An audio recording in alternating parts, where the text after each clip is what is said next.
പൂർവപിതാക്കളാം അപ്പോസ്തലർ ദൂരവേ ദർശിച്ചി ഭാഗ്യദേശം. കുടുംബത്തിൽ നിന്ന് ഏകനായി ഇറങ്ങി മാതാപിതാക്കന്മാർ 2 വർഷം കഴിഞ്ഞാണ് വന്നത്. ഏകനായി ഇറങ്ങി വളരെ ശോധനകളുണ്ട്. വീട്ടിലറിയാതെ പോയി സ്നാനപ്പെട്ടു. ഒരു മുളഞ്ചിരി കെട്ടി എന്നെ പിതാവ് തല്ലി എന്നെ. അന്ന് കാരിച്ചാൽ രാഘവപ്പള്ളിയിൽ കാര്യമായി നിൽക്കുന്ന കുടുംബം.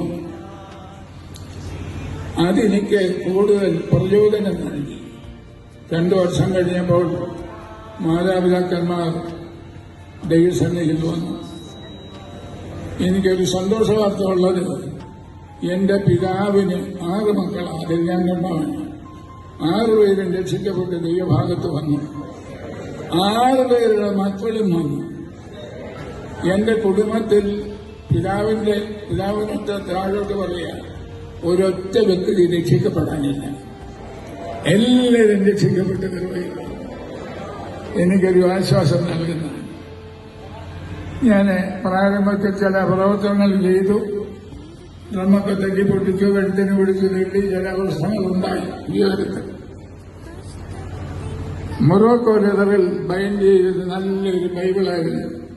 വിറക്കൻ മാമച്ചൻ എന്ന് പറയുന്ന കൂത്തനായ ഒരു മനുഷ്യൻ പള്ളിഭക്തൻ വന്ന് പിടിച്ചു പറിച്ച് പള്ളിയിലെ വഴിയിലായി ഇത് പള്ളിക്ക് വേണമെന്ന് പറഞ്ഞു. വിയോരത്ത് യാക്കാപ്പള്ളിയിരിക്കുന്ന എന്റെ ബൈബിളാണ്.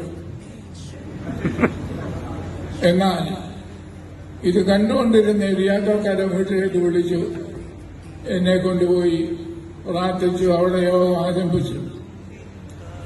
അദ്ദേഹത്തിന്റെ മകനാണ് വിയോരം ജോർജിയൂട്ടി, ഇപ്പൊ അമേരിക്കയിലുള്ളത്.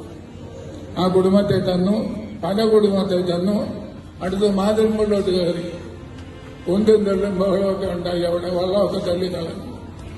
ആ പ്രതികൂലത്തിന്റെ മധ്യത്തിലും ദൈവം അവിടെ ആത്മാക്കളെ തന്നു. പ്രതികൂലത്തിൽ ജീവൻ